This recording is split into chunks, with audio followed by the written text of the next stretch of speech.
এবারে যারা যারা বুঝবেন একটু বুঝে না এইখানে উপর থেকে 3টে পার্ট আছে। উপরের পার্টে কোন রকম পেন চলবে না, শুধুমাত্র ছবিটার এখানে শুধু বর্তমানে একটি রঙিন ছবি বসবে। সেই ছবিতে কেউ যদি চশমা পরে থাকেন, চশমা খুলে ছবি তোলাটাই ভালো। আর মুখ কান নাক যেন পরিষ্কার আসে, পাসপোর্ট সাইজের ছবি বললেই হবে। আর ব্যাকগ্রাউন্ডটা মানে ছবির পিছন দিকটা যেন হালকা রঙের হয়, এইটুকুই বাস। এবারে উপরের দিকের যে ফর্মটা আছে, এইদিকে কিছু ফিল আপ নয়, এদিকে প্রশ্ন, এদিকে উত্তর। এদিকে আমরা লিখবো, এদিকে হচ্ছে 2025 সালে মানে এখন বর্তমান আমার হাতে যে ভোটার কার্ড আছে সেই তথ্য দেখে দেখে ফিল আপ হবে। এইখানে তারিখ মাস বছর যেমন ভাবে আছে ওই ভোটার কার্ডও ওইরকম ভাবেই আছে, ওইরকম ভাবে লিখলাম। আধার নাম্বার ঐচ্ছিক, ওটা করতেও পারেন নাও করতে পারেন, কারোর যদি আধার কার্ড নাম্বার থাকে দেবেন, না দেবেন কোনো অসুবিধা নেই।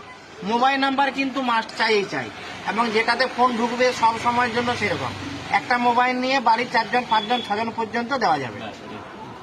এবার হচ্ছে পিতার বা অভিভাবকের নাম, ওখানে যার নাম আছে তার নাম দিতে পারেন বা বাবার নামও দিতে পারেন। এবারে কোনো মেয়ের যদি বিয়ে হয়ে যায়, সে বাপের বাড়ির বাবার নামটা দেবেন, শ্বশুরের নাম হবে না। শ্বশুর বাড়ি শুধুমাত্র স্বামীর নাম হবে, তার জন্য আলাদা ঘর আছে। স্বামী বা স্ত্রীর নাম, যদি তার বিয়ে হয়ে থাকে, মেয়ের হলে স্বামীর নাম দেবেন, ছেলে হলে স্ত্রীর নাম দেবেন, এটা কিন্তু লাগবেই। বিয়ে হলে, না হলে লাগবে না। আর তার ভোটার কার্ড থাকলে ভোটার কার্ডের নাম্বার লাগবে।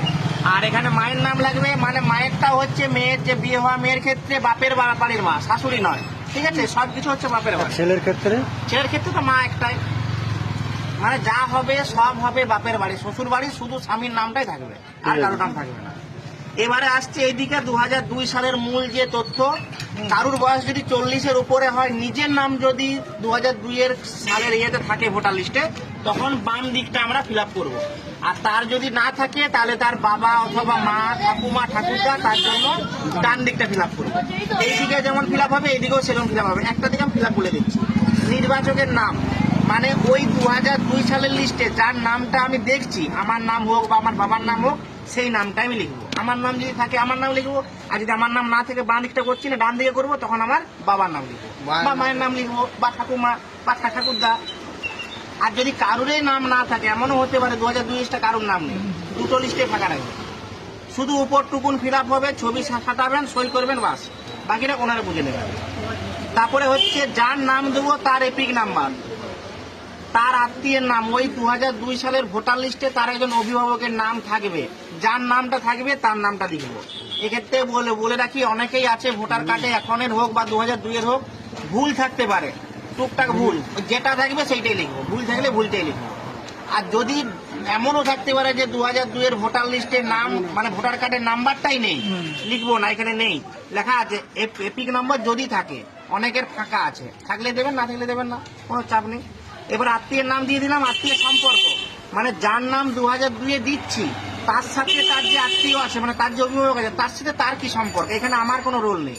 মানে আমার ধরুন 40 বছর বয়স নয়, আমি এখানে নাম দিচ্ছি আমার বাবার, তাহলে আমার বাবার অভিভাবক হবে আমার ঠাকুরদা, তাহলে বাবার সাথে ঠাকুরদার কি সম্পর্ক, সেইটা লিখবো। হয়ে গেল। এবারে জেলা, রাজ্যের নাম, বিধানসভার ক্ষেত্র। তিনি তখন যদি এই বিধানসভার আন্ডারে থাকতেন, তাহলে এই বিধানসভার নাম লিখবো 2002, আর 2002 যদি অন্য বিধানসভায় থাকতো তাহলে সেই বিধানসভার নাম লিখবো। এবারে হচ্ছে বিধানসভা ক্ষেত্রের নাম্বার, অংশ নাম্বার, ক্রমিক নাম্বার, সব 2002 ধরে 2002 সেইখানে বিধানসভায় কত নাম্বার ছিল, পাঁচ নাম্বার ছিল, আর কত সিরিয়াল নাম্বার ছিল। এবারে একটা জিনিস জানছি, এই ধরুন আমার নাম এখানে লিখলাম, আমার 2002 সালের আছে, হ্যাঁ, এপিক নাম্বারটা এখন ঘরে লিখবো না তখন 2002, এই নিচেরটা পুরোটা 2002, এটাই জানাচ্ছি। আচ্ছা, উপরটা 2025 ধরে। বাবা মায়ের যখন নাম লিখবো তখন তাহলে 2002 সালের এপিক নাম্বার লিখবো। হ্যাঁ, এপিক 2002 লিস্ট ধরে যার নাম আছে তার নাম লিখবো।